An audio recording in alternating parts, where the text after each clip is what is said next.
cities. 10 cities, but his favorite one is?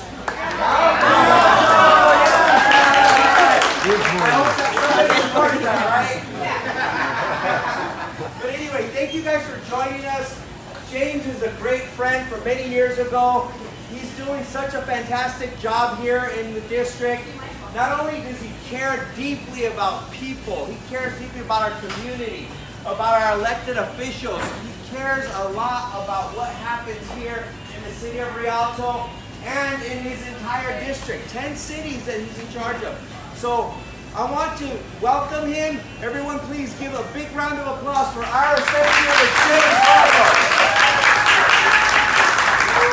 And my philosophy and the way of working as your public servant is taking what we talk about here in these coffees to Sacramento, taking the voice of the people to Sacramento, not the other way around, where the voice of Sacramento is drowning out the voices of our local community. It's time that the voices of our local people are heard in the chambers in Sacramento.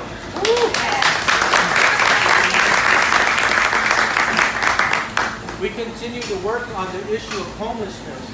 I ran a bill last year that was signed into law that looked at state property to make sure that we had state property that would avoid CEQA and all these different areas, that we could start to put up some facilities to house mental health that is out there, mental health components within the homelessness population.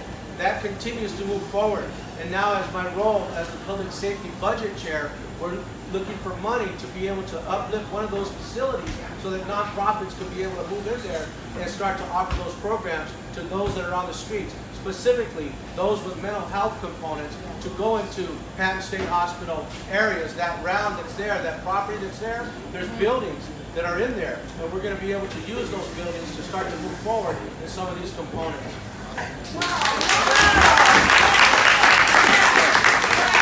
We also have a bill that was signed into law that starts to move forward on tiny homes. Being able to have cities be able to come up and create tiny homes and not have to go through the rigatory of having sprinklers that are in there for them. Because this bill that was signed into law, AB 42, allows tiny homes to be able to come forward, especially in a climate where we need housing for homeless people that are out there. It's time that we start to come together for solutions. It's not talking about the problem, but bring real life solutions forward so that our city council and future mayors will be able to deal with it. We also continue to work on areas honoring our firefighters that are there. We carried a piece of legislation that will rename the overpass of the Ayala area to recognize a firefighter from Rialto, firefighter Buckshot is his name, and we're working to make sure that happens.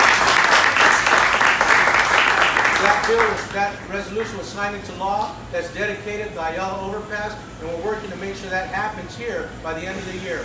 So honoring our firefighters. We continue to work on issues that are there, especially currently I have a bill moving through the legislature, and we talk about resources, and as chair of public safety budget, we continue to see money going into the reentry programs at the end of the prison cycle and reentry. But what we're not doing is putting enough resources in the beginning, in K through 12s, early on. So I have a bill that now looks at K through 12 educational system, that if an individual, K through 12, a student's going forward and they come to someone and says they have a problem with alcohol, substance abuse, that they're offered resources and treatment rather than expulsion early on. Because if we force expulsion, they're just going back out to the streets. So that bill is making its way through. It's currently on the Senate floor, one step closer to the governor of becoming law. It's time that we start to bring solutions, not just talk about the issues, but it's time that we have to start to deal with those issues.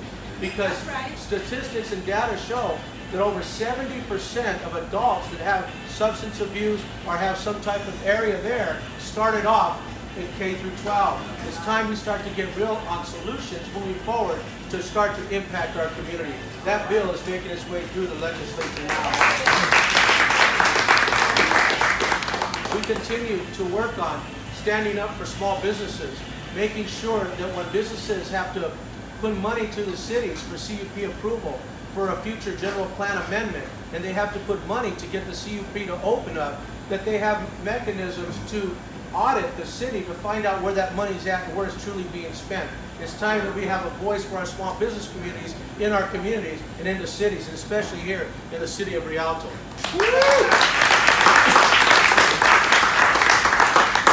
With that said, I want to thank Andy and his wife for always opening up the coffee shop here, not just one, but series of coffee shops, small business owners here in the city of Rialto. And so they know the plight of small businesses moving forward. Give them a round of applause.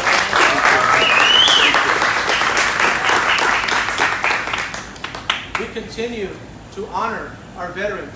Our veterans. I was formerly chair of the Military Veterans Committee, and I moved a piece of legislation forward that here in the state of California is the only state that doesn't offer benefits to our armed force members that are there. I ran a bill, and it's currently on the Senate side, that would exempt income from military personnel that retired in the state of California for their service to our military. After 22 years of service and they receive some type of retirement, my bill now calls for that income for their service to be non-taxable in the state of California. It also calls for surviving benefits for survivors of those that paid the ultimate price for us to be here today.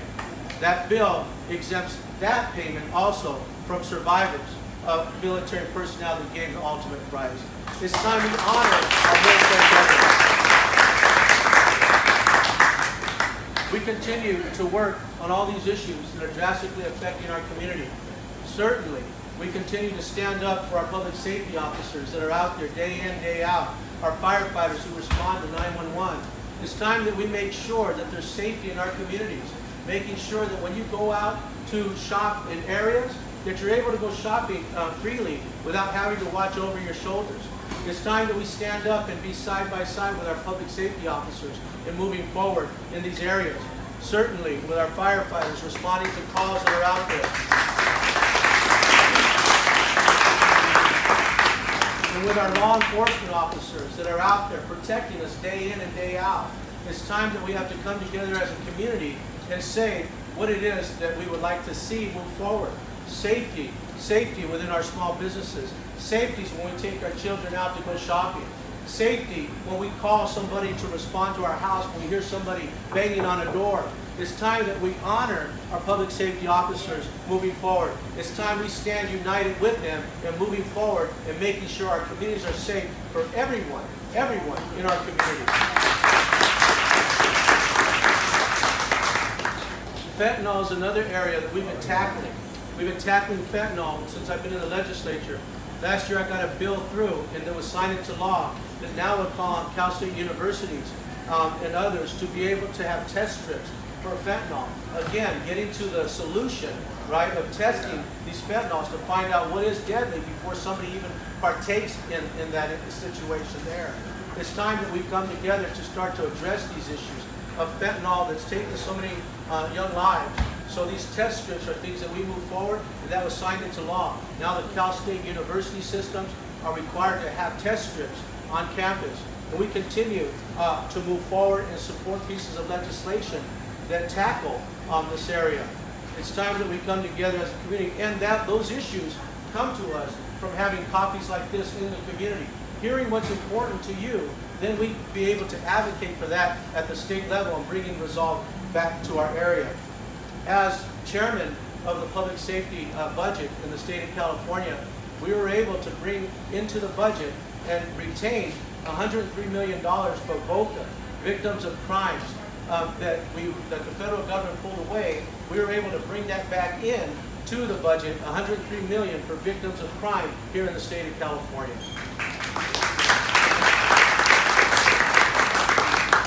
We were also able to continue to fund remote court hearings within our judicial system.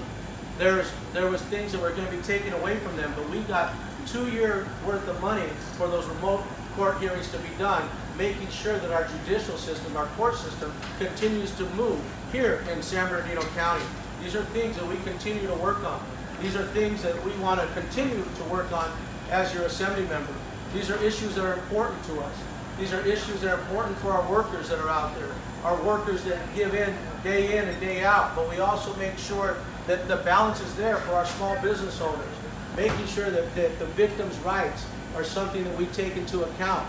These are issues that we're going to come together on, as well as working with city council members and different mayors, future mayors of the city of Rialto, and future school board members. The Rialto City Unified, I visited out there. We did actually programs out there with them on STEM.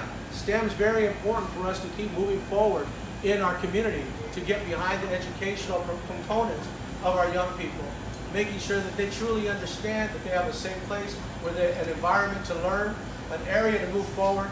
And we also need to make sure that we're standing united together as a community and breaking away some of those different stereotypes when someone comes out and asks us for support in the mental health component.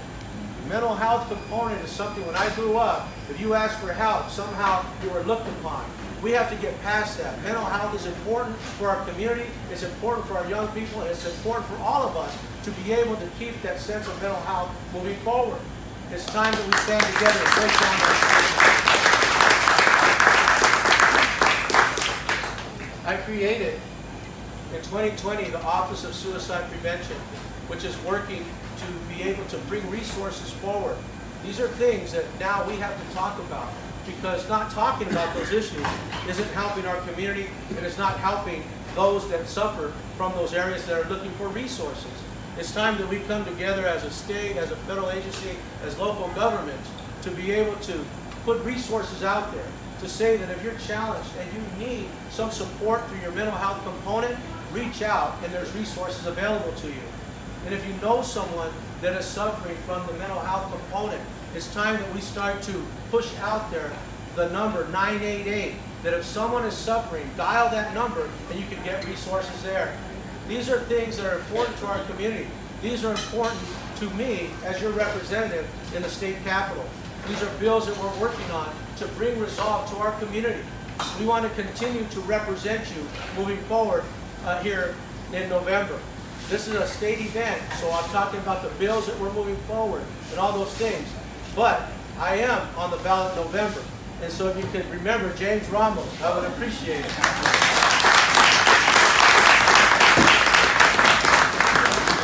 On the Native American side, I am the first and only California Indian ever elected to the state legislature.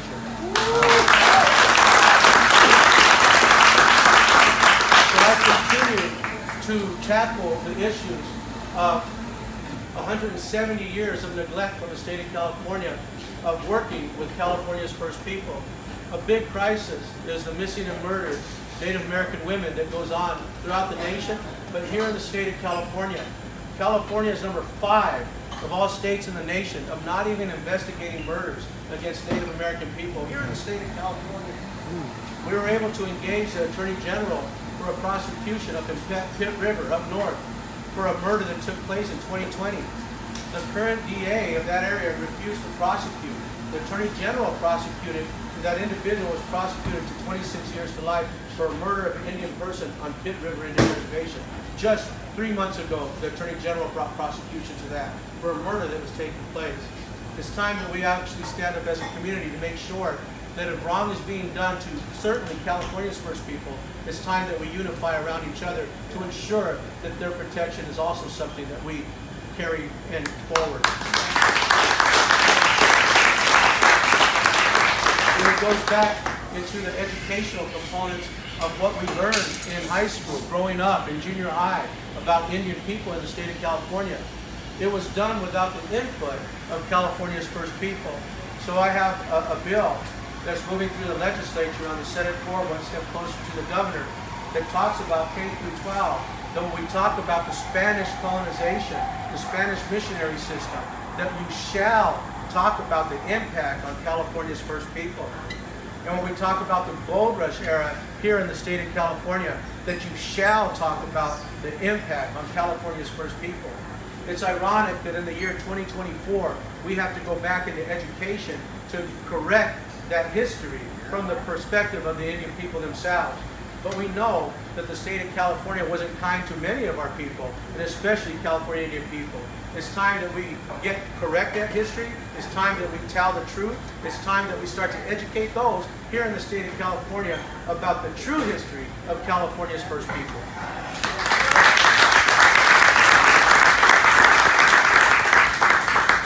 We continue to work hard on your behalf at the state capitol. If there's any issues that we didn't cover and you want to talk to me a little bit after this event, I'll be standing right here and you can come up to me one-on-one. It's so great to see so many people here today in the city of Rialto, a city that we visit and come into. And my wife and myself, we come out here, we have dinner out in these areas. But if there's something that I'm not addressing, is there something that I need to be more educated on, I'm here. I'm your servant. So please educate me on the issues that are important to you so I can be that servant for you at the state capitol. I want to thank you all for coming here today and sharing in the coffee and highlighting the small business. And hopefully you'll continue to come back and highlight small businesses here in the city of Rialto.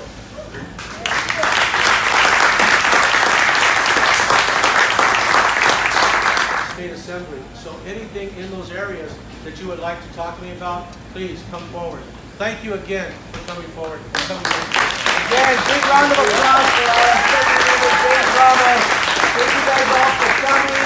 I know he appreciates you guys all being here. One thing I forgot to mention is not only does he help our community, but during all the holiday seasons, he's always asking me, what can we do for our community? So he helps with our Joy for Jackets, anytime we have turkey giveaways, any kind of nonprofit organization that's doing good work, James is there for them. So again, in November, do not forget, James Ramos for Assembly. Thank you guys all for coming.